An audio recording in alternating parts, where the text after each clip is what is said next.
Hi guys happy new year. आज चाहिँ हामीले धेरै पछि टाइम मिलाएर घुम्न जाँदैछौँ र आज हामी के गर्छौँ कहाँ कहाँ घुम्छौँ चाहिँ हजुरहरूलाई म नेक्स्ट भिडियोमा देखाउँछु है त। रेडी भएर चाहिँ हामी हस्पिटलको स्टेसनमा गयौँ थोरै स्न्याक्सहरू पिकअप गर्न। अर्ली मर्निङ भएर होला सायद फिलअप भएको थिएन राम्रोसँगले। त्यहाँबाट निस्किसकेपछि चाहिँ आफ्टर सो लङ ग्याप पछि चाहिँ यसरी हामी निस्केको घुम्नलाई। आफ्टर 6 to 7 मन्थ पछि नै होला। अनि त्यसपछि हामी लाग्यौँ। बिजी भएको थियौँ थोरै, निस्किन पनि मिलेको थिएन चाहेर पनि। उहाँ चाहिँ मेरो पर्सनल ड्राइभर, उहाँसँग चाहिँ म बहुत इन्जोय गर्दै रमाइलो गर्दै गाना गाउँदै गफ गर्दै अघि बढिरहेँ। र यहाँको भ्यूले चाहिँ मलाई खासमा एकदम नेपाल मिस गरायो। नेपालको जस्तै एभ्रिवेयर ग्रिनेरी जङ्गल होइन, सर्लाइटो काठमाडौँ गए जस्तो भाइब्स आइरहेको थियो मलाई चाहिँ। एकदम रमाइलो लागिरह्यो। यो रह्यो हाम्रो डेस्टिनेसन र हामी डेस्टिनेसनको गेट चाहिँ यस्तो रह्यो। अनि हामी डेस्टिनेसनमा पुगिसकेपछि चाहिँ सबभन्दा इम्पोर्टेन्ट कुरा यहाँ चाहिँ सर्ट्स अलाउड रहेन रहेछ है। भन्नाले सर्ट्स अलाउड चाहिँ छ तर भित्र मेन त्यो बुद्धको मन्दिर जस्तोमा भित्र पस्न चाहिँ सर्ट्स लाएर पाइन्न रहेछ। त्यही भएर मैले चाहिँ थोरै कपडाहरू चाहिँ अलरेडी लगिरहेको थिएँ लक्कीले।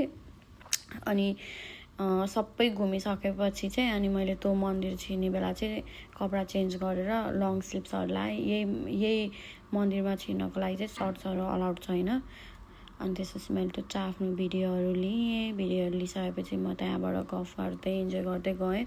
इन्भाइरोमेन्ट ट्रस्ट मी एकदम वर्थ इट छ। नो एनी डिस्ट्र्याक्सन, न मान्छेको डिस्ट्र्याक्ट न केही एभ्रिथिङ वाज वन्डरफुल पर्फेक्ट है।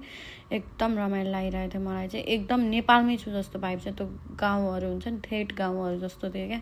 पुरै पहाडहरू एभ्रिवेयर ग्रिनेरी, सानो घर। त्यो घर चाहिँ होइन बुद्धको त्यो लुम्बिनीहरू जस्तो रहेछ। यो चाहिँ खासमा हाम्रो नेपालको जसरी लुम्बिनीमा डिजाइन गरेको त्यस्तै रहेछ यो चाहिँ। अनि यो घुम्ने ठाउँ चाहिँ एकदम धेरै भएकोले चाहिँ हामी चाहिँ एकदम बिस्तारै घुम्दै थियौँ। रमाइलो लागिरहेको थियो। घाम थियो एकदम, घाम भएर चाहिँ अलिअलि म डिस्ट्र्याक्ट भइरहेको थिएँ। तर पनि ओके, पानी खाँदै हिँड्दै रमाइलो गरेँ। धेरै पछि घुम्न पाएर पनि होला, मन त्यसै पनि फुरुङ्गा। त्यही माथि नेपाली न्यु इयर झनै रमाइलो लागिरहेको थियो। गाइजहरू हजुरले चाहिँ यहाँ देख्न सक्नुहुन्छ होइन, यहाँ चाहिँ एकदम नेचुरल भाइब छ। मेन भनेको पिस छ क्या। पिस खोज्दै आउनुहुन्छ भने अस्ट्रेलियाको त्यो भिडभाड कामसाम सबैबाट छोडछाड गरेर भने चाहिँ एक फेर आउनु होला।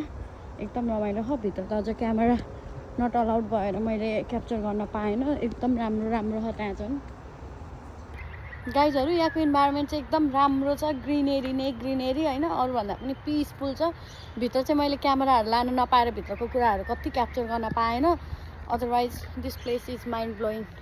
You can see here greenery everywhere greenery and the peace. Bye bye, see you on next video. यो चाहिँ हामीले अघि पिकअप गरेको स्न्याक खाना बाँकी नै थियो चाहिँ। हामी चाहिँ फर्किनेतर्फ लाग्यौँ गाइजहरू।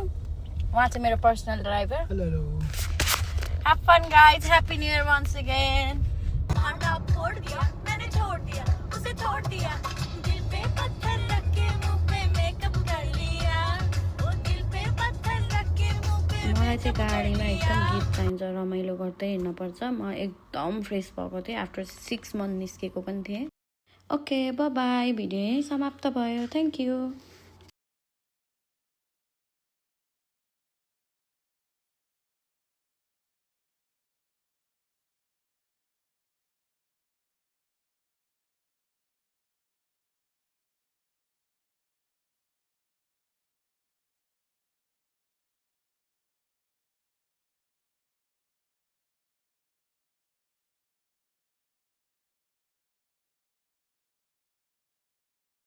बाई बाई, आजको लागि चाहिँ यति नै। Have fun.